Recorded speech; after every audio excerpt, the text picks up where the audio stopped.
Beneath the searing heat of the African sun, a desperate cry shattered the silence of the vast savanna, drawing a lone figure from the distance. The wind whispered through the tall grasses, carrying the sound of helplessness on its back. Sienna, a weathered but wise woman, had lived alone for years in a small hut on the edge of the wilderness. Her heart, burdened by loss, had hardened over time, but this cry, this desperate plea for help, shattered the walls she had built around herself. With each cautious step she took through the thick grass, her pulse quickened, her breath sharp with the promise of something extraordinary. What she found that day would change not only her life, but the entire fate of the village she had long kept herself apart from. The sun beat down relentlessly over the golden savanna, casting long shadows on the cracked earth below. The sky above, an endless expanse of blue, stretched across the horizon like a vast ocean, with no sign of relief from the harsh, unyielding heat. The air shimmered in the distance, a soft haze rising from the ground, and the rhythmic buzz of the cicadas filled the air with a constant hum. Everything was still, the silence broken only by the occasional distant cry of a bird or the rustle of the tall grass swaying in the breeze. It was under this unforgiving sun that a soft cry pierced the quiet. A sound so delicate that it almost seemed out of place amidst the harshness of the landscape. It was a sound full of fear, of vulnerability, and it reverberated through the air, carrying with it a sense of urgency. For a moment, the world seemed to stop. The wind paused in its dance, and even the distant hills seemed to hold their breath. Sienna, a woman whose skin had been weathered by decades of sun and wind, stood at the edge of her small mud hut. The door of her home creaked slightly in the breeze, and the scent of dry earth and crushed grasses clung to the air. She was not a woman of much comfort. Her life had been lived in the silence of the wilderness, away from the busy noise of the nearby village. She had chosen this solitude after losing her family to a devastating drought that had ravaged the land years ago. Since then, she had lived alone, her heart closed off to the world, her existence a quiet echo of the pain she had suffered. But now, that cry, the sound of something in distress, cut through the hardened shell she had built around herself. It was not the cry of a child or woman, it was the cry of an animal. Faint but unmistakable. And it was a cry that seemed to call directly to her, pulling her from the quiet safety of her hut and into the unknown wilderness beyond. Her heart skipped a beat as she listened, her senses sharpening as she tried to place the source of the sound. With a sigh, she grabbed her walking stick, a gnarled piece of wood that had seen as many years as she had, and stepped out into the harsh sunlight. Her skin burned almost instantly under the hot rays, but she paid no mind.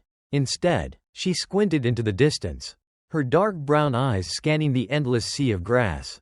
As she moved, her feet kicked up small clouds of dust from the dry, cracked earth beneath her. The grass around her swayed gently in the wind, their sharp edges scratching against her skin. The world felt still, save for the sound of her footsteps and the occasional rustle of the leaves in the wind. The cry came again, louder now, more desperate. It was coming from deeper in the savanna, from the thick patches of tall grass that stretched endlessly before her. Without a moment's hesitation, Sienna moved forward, her steps slow and deliberate. She didn't know what was waiting for her, but something in her gut told her that this moment, this cry, was important. As she walked, the weight of her years seemed to fade. There was a sudden spark of life in her, a forgotten fire that had been extinguished long ago by years of loneliness and heartache. She felt as though she were part of the land itself, her movements fluid and natural, almost as if she had been walking this same path for years without realizing it. The grasses ahead of her were tall, swaying in the wind like a vast, undulating sea. Each step she took was careful, the ground beneath her feet uneven and cracked. The faint cry continued to beckon her, growing stronger with every passing second.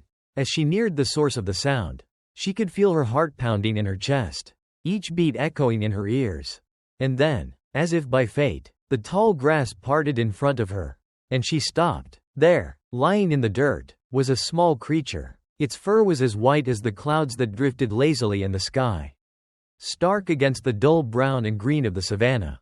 Its tiny body trembled with fear, its wide eyes filled with confusion and terror.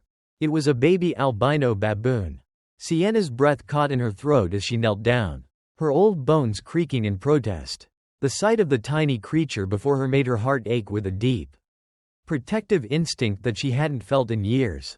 She had seen many animals in her time here, but never one so vulnerable, so helpless. The little baboon's small body shook as it let out another soft cry, its hands reaching weakly into the air, grasping for something, anything, that could offer comfort. Sienna's heart swelled with an overwhelming sense of compassion. She could see the fear in its eyes, the terror of being alone in this vast, unfeeling world. "Oh, poor little one," she whispered softly, her voice gentle and calming. She reached out a hand, palm open, her fingers trembling slightly. "You don't have to be afraid. I won't hurt you." For a moment, the little baboon flinched, its tiny body pulling back into the grass, as if trying to hide from her. But Sienna didn't rush. She remained still, her body as steady as the ancient trees that dotted the savannah. She moved only as softly as the breeze, making sure that her every action was calm, gentle, and non-threatening. The baboon hesitated for a long moment, its wide eyes studying her face. There was a flicker of uncertainty in its gaze, but also something else, curiosity. Slowly, the trembling hand of the baby baboon reached out, its small fingers brushing against hers. A warm smile spread across Sienna's face, a smile she hadn't felt in years. She carefully lifted the delicate creature into her arms, cradling it against her chest.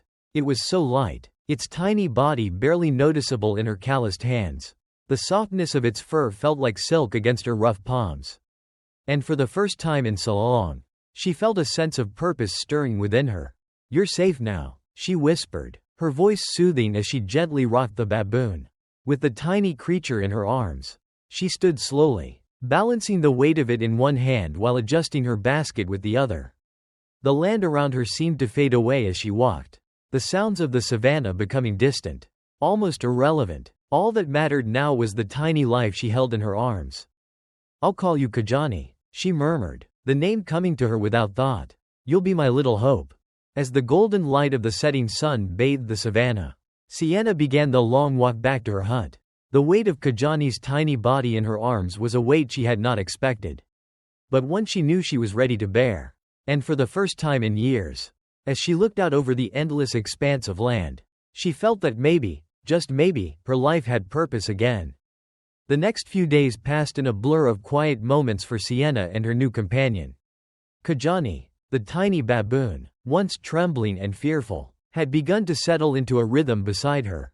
Sienna found herself growing more and more attached to him. Despite the years of isolation she had endured, Kajani's presence was like a quiet spark that brought life back to her days. A reminder that even in the most desolate places, hope could still bloom. Every morning, as the sun stretched its golden fingers over the horizon, Sienna would go about her daily tasks with Kajani following her closely. The little baboon, now no longer afraid, would scamper alongside her, his white fur shining brightly against the earth's brown and green backdrop. He would occasionally jump playfully, tugging at her shawl or reaching for the twigs she had gathered, always eager to assist in his own little way.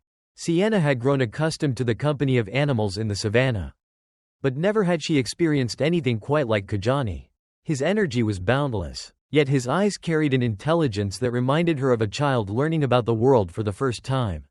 It was as though he could understand her every gesture and word, following her with an unwavering devotion. As the days turned into weeks, Kajani's confidence grew. He no longer shied away from her touch but instead sought it, nestling against her side when he was tired or simply sitting beside her while she worked. There was something deeply comforting about having him near, the weight of his small body pressing against her leg as she wove baskets or prepared food over the fire. He was more than just a companion now, he was family. One morning, as the sun hung low in the sky, casting long shadows over the land, Sienna gathered her things for a trip to the nearby stream. The water was a precious commodity in the savannah, and she had to fetch it each day for both her and Kajani. She carried a clay pot in one hand and a small basket in the other, her feet steady as she walked through the dry grass. Kajani was already bouncing excitedly around her, his small hands reaching for twigs and leaves as he searched for anything he could add to her basket. "You're becoming quite the helper," Sienna said with a chuckle, watching him run ahead and gather the scattered branches with ease. Kajani paused, his large eyes turning to meet hers. A soft chirp escaping from his lips as if to say, "I'm doing my best, Mama." Sienna laughed, a rich sound that rang through the air like a melody. "You'll make a fine little worker," she teased, patting his head gently. "I never thought I'd see the day when I had a baboon as my helper." The days grew warmer as the season shifted, and Kajani began to grow in both size and strength. His once small, delicate body was now a bit taller, his muscles becoming more defined as he explored the surrounding lands. His arms, once thin and fragile, were now sturdy and strong, able to carry heavier loads with ease. His legs had grown long and powerful, able to sprint across the savanna with startling speed. Despite the physical changes, Kajani remained playful. His love for climbing was unmatched. He would often scale the tall baobab trees near their hut, his long arms easily reaching the thick branches. From his perch high above, he would gaze down at Sienna with curiosity, sometimes chattering excitedly as he swung from branch to branch. Sienna couldn't help but admire his agility, watching him with a quiet pride as he displayed his newfound abilities. One afternoon, as Sienna sat on the ground weaving a new basket, Kajani trotted over with a bundle of twigs in his hands, his eyes sparkling with triumph. He placed them at her feet, a pleased chirp escaping his lips as he stepped back to admire his work.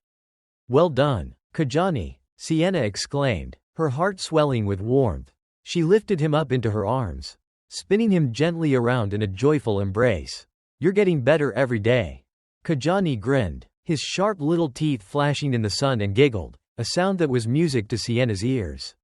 There was a sense of pure innocence in his laughter, a reminder of the childlike joy that still existed in the world, even in such a harsh place as the savannah. As the weeks passed, Sienna couldn't help but marvel at how quickly Kajani had become part of her life. Where there had once been loneliness, there was now a steady companionship. They had become a team, working together to survive in the unforgiving wilderness. Kajani had learned to fetch firewood, carry water from the stream, and even help with gathering fruits from the trees. His cleverness continued to astound Sienna. Sometimes, she would catch him imitating her movements, lifting heavy branches, bending down to pick up fallen leaves, or carrying her basket just as she had taught him. Kajani was more than a helper, he was a partner in her day-to-day life. And as much as he was her companion, Sienna felt a deep sense of protectiveness toward him, as though she were the one guiding him through this world, teaching him the ways of survival. But in many ways, he had taught her just as much as she had taught him. One evening, as Sienna sat on the porch of her hut watching the sunset, Kajani perched beside her, his long legs dangling off the side. The sky was painted in shades of pink and gold, the air still and cool after the heat of the day. Kajani reached for her hand, his small fingers curling around her rough palm. Sienna glanced down at him, her heart swelling with affection. "You've brought so much joy into my life, little one," she whispered softly. "I didn't know I needed someone like you." Kajani looked up at her, his bright eyes reflecting the colors of the setting sun. In that moment, they shared an unspoken understanding, an unbreakable bond forged in the stillness of the savannah. No longer just a lonely old woman and a frightened creature in the wilderness. They were now two souls intertwined, finding comfort and strength in each other. As night fell, the stars began to twinkle above them, and Sienna leaned back, a contented sigh escaping her lips. Kajani snuggled beside her, his soft fur brushing against her skin as they both gazed up at the vast, starry sky. For the first time in years, Sienna felt at peace. The savannah was still, but in her heart, she felt alive again. As the seasons passed, Kajani's transformation from a frightened, trembling creature into a strong, confident companion was nothing short of remarkable. His once small frame had grown tall and muscular, his limbs long and sturdy, built for climbing the tallest trees and leaping across the savannah with ease. His playful nature had remained, but his eyes, those deep, intelligent eyes, were a reflection of a creature who had been loved and cared for. A creature who had learned the rhythms of life in the wild, yet never lost his connection to the human heart. Sienna watched him grow with a quiet pride. In a way, he had become her family. She would often sit outside her hut, Kajani perched beside her, his long tail curling around her legs as they watched the sun set together. The bond between them was a silent, unspoken one, built on the trust that had grown between them, stronger with each passing day. Kajani was no longer just a helpless baby animal in need of care, he was her protector, her friend, and the source of joy in a life that had once been defined by solitude. But as Kajani grew, so did the rumors. At first, it was just whispers, fleeting conversations overheard in the village of Bobab. A baboon, they said, was living with a woman alone in the wilderness. Some found it strange, some found it curious, but none of them dared to approach Sienna's home. She was an outsider, a widow who had chosen the life of solitude long ago. And Kajani, a wild creature in the eyes of the villagers, was nothing more than an oddity in their everyday lives. The whispers grew louder, though, as Kajani's size became more noticeable. His once small body had expanded into something larger than life. His powerful arms and legs, the muscles rippling under his fur, became a source of gossip in the village. Some villagers began to claim that Kajani was no ordinary baboon. They whispered that he could understand human speech, that he had abilities beyond what nature intended. Others believed that his presence was a sign of something unnatural, even cursed. One afternoon, as Sienna was gathering herbs by the stream, Kajani was already darting through the trees above her, his white fur glowing like a beacon in the dense green foliage. He leapt effortlessly from one branch to another, his powerful arms swinging him across the gap with the ease of an experienced climber. The joy that radiated from him was contagious, and even Sienna, who had lived through so much heartache, couldn't help but smile as she watched him play. But as Kajani dropped down beside her, his usual playful chirp seemed tinged with uncertainty. He looked at her, his golden eyes searching hers as if trying to tell her something. She bent down to meet him, her weathered hands gently brushing against his soft fur. "What is it, Kajani?" she asked, her voice laced with concern. His eyes darted toward the village, his expression one of unease. Sienna's heart tightened. She knew something was coming, something that neither she nor Kajani could avoid. That evening, as the sun sank low behind the baobab trees, Sienna decided to make the rare trip to the village to gather the supplies she needed. It had been months since she last ventured into Bobab, and the thought of walking through the bustling market filled her with a sense of dread. But she knew she couldn't avoid it forever. She needed the provisions, food, cloth, and tools, and Kajani's presence was a source of both comfort and concern. She needed to show the villagers that he was harmless, just a simple companion, nothing more. Kajani walked beside her, his large frame casting a long shadow on the dirt path. As they neared the village, the usual chatter of the market gradually faded. People stopped talking, their eyes turning toward Kajani with fearful glances. A hush settled over the crowd, and Sienna could feel the tension thickening in the air. It was as if her arrival with Kajani had set off a ripple of unease, spreading through the village like wildfire.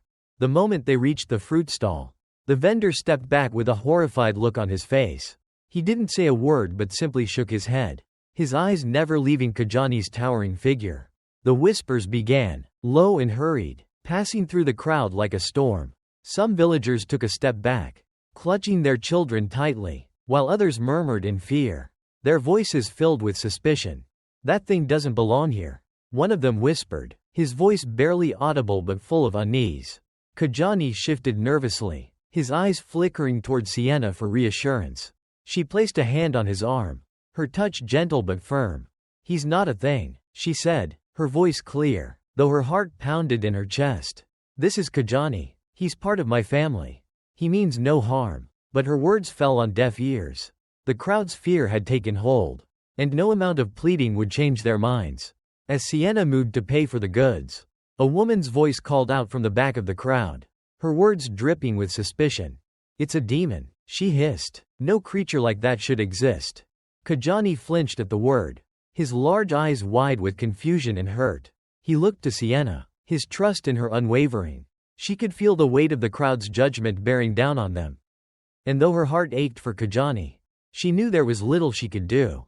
The villagers had already made up their minds. "Let's go home, Kajani," she said quietly, her voice soft but firm. She turned on her heel and began to walk away, her heart heavy with sadness. The murmurs of the crowd followed them, a distant echo of fear and distrust. As they left the market, Kajani stayed close to her, his eyes filled with uncertainty. The village had made their decision, and the weight of their fear hung heavily in the air. That night, as Sienna sat outside her hut, Kajani curled up beside her, his head resting on her lap. The soft breeze of the evening swept through the grasses. But in the quiet of the savannah, Sienna couldn't shake the feeling that something had changed. The villagers' rejection had been painful. But it wasn't just their fear that haunted her. It was the feeling of losing the trust she had worked so hard to build with Kajani. She stroked his fur gently, her heart heavy with the weight of what had just transpired. Kajani, sensing her sadness, nuzzled his head against her, his touch warm and comforting. She could feel the bond between them strengthening, an unspoken understanding passing between them. No matter what the villagers thought, Kajani was her family now, and nothing could change that. But as the stars began to twinkle in the night sky, Sienna knew that the road ahead would be harder than ever. The path she and Kajani had chosen was fraught with uncertainty. But one thing was clear, they would face it together.